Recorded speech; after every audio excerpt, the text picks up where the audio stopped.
Some people believe that a certain amount of conflict on the job is normal. But where do we draw the line? For example, most incidents begin as just a disagreement between coworkers.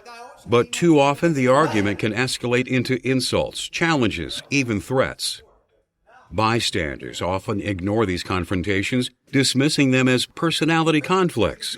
But eventually, push comes to shove, and the personality conflict becomes physical. And once they become violent, these incidents can result in serious injuries, even death. So how much conflict is too much? OSHA requires employers to provide a place of employment free from recognized hazards that are likely to cause death or serious physical harm to employees. And any type of workplace violence should be considered one of those hazards. It is stressful, bad for morale, and downright dangerous. We have to take steps to prevent any violence in the workplace.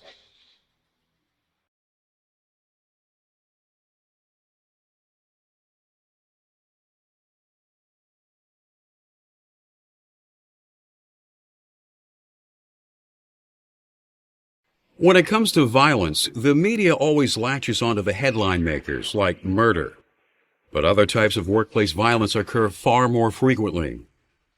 Before we go any further, we need to define the word violence. The first thing that comes to mind is a physical confrontation. But violence also includes verbal and emotional attacks. The psychological harm caused by threats, intimidation, and verbal abuse can be as serious as any physical injury. There are several sources of violence in the workplace. One is outside threats. These are individuals who commit acts of violence in your facility but aren't employed by your company. Customers or vendors may seek revenge for some perceived wrongdoing.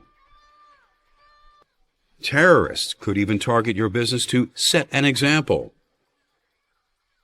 In healthcare environments, patients or their families can sometimes become hostile and assault medical personnel. And unfortunately, the workplace isn't immune to incidents of domestic violence either. Another type of outside threat is commercial crime. A robber enters a business looking for some quick cash. People can get hurt, even killed if things don't go as planned. The workers at greatest risk from commercial crime exchange money with the public, work alone or in small numbers, or work late night or early morning hours. Another source of workplace violence is inside threats. All organizations are at risk from aggressive or violent people who are working in their facilities. And we're not just talking about disgruntled employees who take out their frustrations on their supervisors. Disagreements or personality conflicts between coworkers are the most common causes of workplace violence. This means people we work with, people we know. Fortunately, violence rarely happens without warning.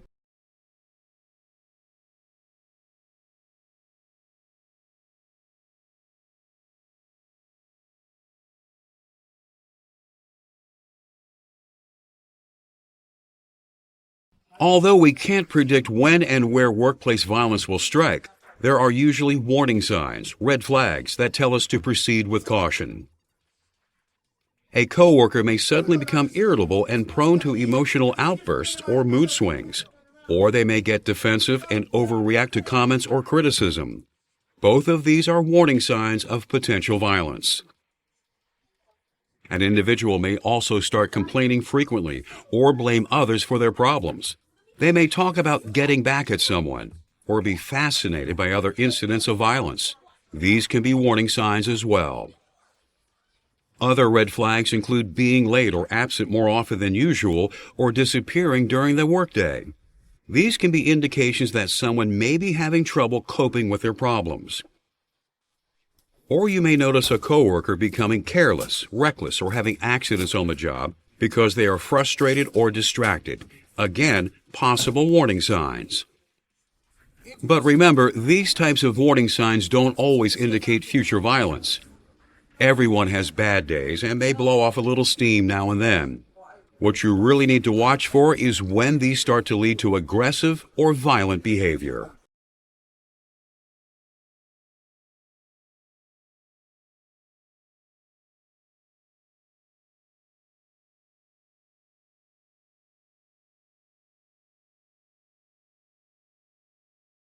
Aggressive behavior is any attempt to hurt or demean someone, and this doesn't just mean causing physical harm. Aggressive behavior includes threats, sexual harassment, and verbal abuse. Let's look at threats first. There are basically three types of threats: veiled, conditional, and direct. Veiled or hidden threats suggest that a person intends to do harm without them actually spelling out what they plan to do. Conditional threats are used to intimidate people. The goal is to make someone do something or to prevent them from doing it. Oh my gosh, if you put me on report, you're gonna regret it. You're gonna be sorry. Direct threats come through loud and clear. This is when a person declares their intention to commit an act of violence. I'll see you outside, man. Even though we don't usually think of it this way, sexual harassment is also a form of violence, and women aren't the only victims. It's defined as repeated, unwanted behavior based on an individual's sex or sexual identity, whether they are male or female. Sexual harassment includes sexist as well as sexual remarks, any unwanted physical contact, sexual advances, hazing or practical jokes based on an individual's sex or sexual orientation, or assigning someone menial or demeaning tasks because of their gender. The bottom line is that it isn't fair to treat anyone differently because of their gender or orientation, and sexually explicit language or behavior of any kind has no place in the workplace. Verbal abuse is another type of aggressive behavior and can include bullying, mocking, intimidation, and insults. This shouldn't be dismissed as someone just being mean. There is no excuse for using language or behavior to hurt someone's feelings. What the heck are you thinking about? It's important that any type of aggressive behavior be nipped in the bud, but some people don't want to get anyone in trouble by reporting these kinds of incidents. They don't want to be seen as a tattletale or would like to think that the problem will just go away on its own. The fact is, making a report is your best opportunity to solve the problem once and for all. It's a chance for a troubled person to get the help they need and can often prevent a more serious incident from occurring. So, report any aggressive behavior you experience or witness to your supervisor, your human resources department, or your company's security personnel. Your company may also have an independent hotline or employee assistance program that allows you to make confidential reports.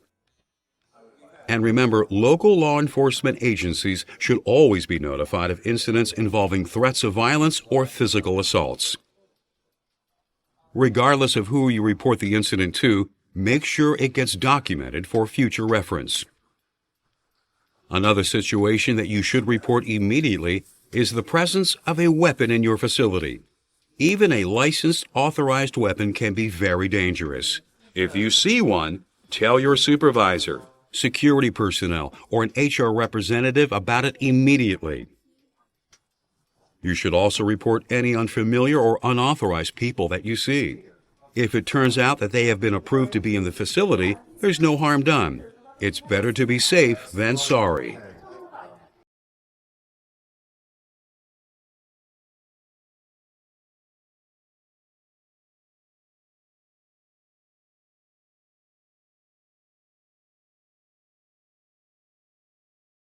Any involvement with violence has serious consequences. Take fighting. By definition, an assault can be an attempt to cause physical injury or a physical threat to do bodily harm. Even if you aren't the one who starts it, you could get injured, suspended, or fired, possibly even arrested or sued by your assailant. So try to avoid arguments and never get caught up in a shouting match. Attempt to resolve disagreements peacefully. Offer a compromise or suggest asking another person to step in. If an unreasonable or irrational person confronts you, remain calm. Keep your arms low in a non-threatening position. Try to stay at least 5 feet away and avoid physical contact. Maintain a soothing tone of voice. Let them know that you understand their concerns. Don't judge, argue, or disagree. If they become violent, try to get away or call out. Help is usually nearby. If someone challenges you to a fight, turn them down. Fighting always causes more problems than it solves. The best response is to just walk away. Don't fight back unless your life is in danger. You need to report any incident of violent behavior to your employer, and since assault is a crime, local law enforcement agencies should also be informed. Unfortunately, nowadays, active shooter situations occur almost daily and can happen in any type of work environment. Any situation that involves a weapon is extremely dangerous and requires special considerations, whether it's a personal dispute, a robbery, or something else. Never confront an armed assailant if you can avoid it. The best plan is to get as far away as possible. Stay low and out of sight. Help others to get to safety if you can. In general, don't sound alarms if it will put anyone in danger. Check your company's policy to determine how they want these situations handled. Contact security or law enforcement personnel only when you can do it safely. If you come face to face with an armed assailant, remember, the person with the gun is in charge. Follow their instructions to the letter. Repeat their commands as you do as they ask.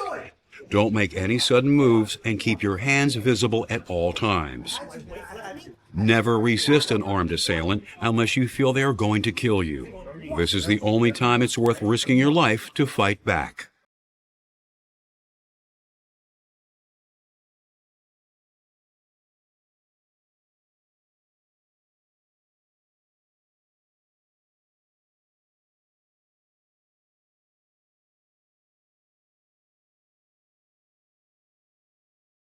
Teaching employees how to recognize the warning signs of potential violence and how to handle aggressive and violent behavior are important. But to be as effective as possible in helping employees deal with workplace violence, companies need to be even more proactive in their efforts. In 2016, OSHA published a set of guidelines addressing the workplace violence issue for healthcare and social service workers.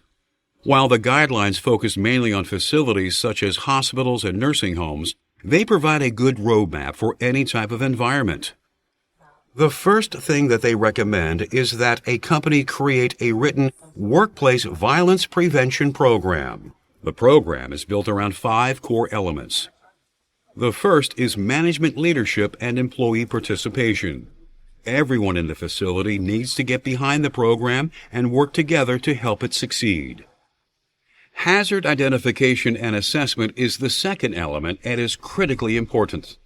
The potential situations where violence could occur have to be identified in order for solutions to be developed to address them. Next comes hazard prevention and control. Once potential trouble spots have been identified, employers need to implement appropriate measures to control or eliminate them. The fourth element, education and training, is extremely important as well. All employees need to know what types of situations are most likely to give rise to workplace violence, what they can do to help guard against it, and what to do if it occurs. Record keeping and program evaluation is the final element. The program should be monitored on an ongoing basis to assess its effectiveness, identify any new problems that may have developed, and implement improved solutions where needed. Your own knowledge is key to identifying situations in your job and locations in the facility that have the potential for violence, and developing ways to address them. Your contribution can be important both in the initial stages of the program and on an ongoing basis. If new tasks or changes in your workplace create additional sources of potential violence, you need to share this information with the people who manage your violence prevention program.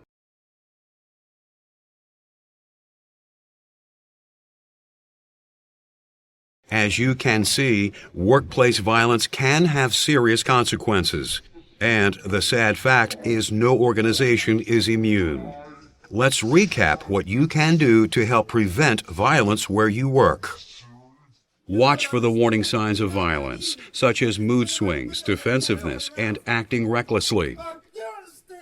Report incidents of threats, intimidation, and sexual or verbal harassment, as well as aggressive and violent behavior. Try to resolve conflicts peacefully. Remember that fighting causes more problems than it solves. If you're confronted with violence, escape from your attacker if you can, or try to get help.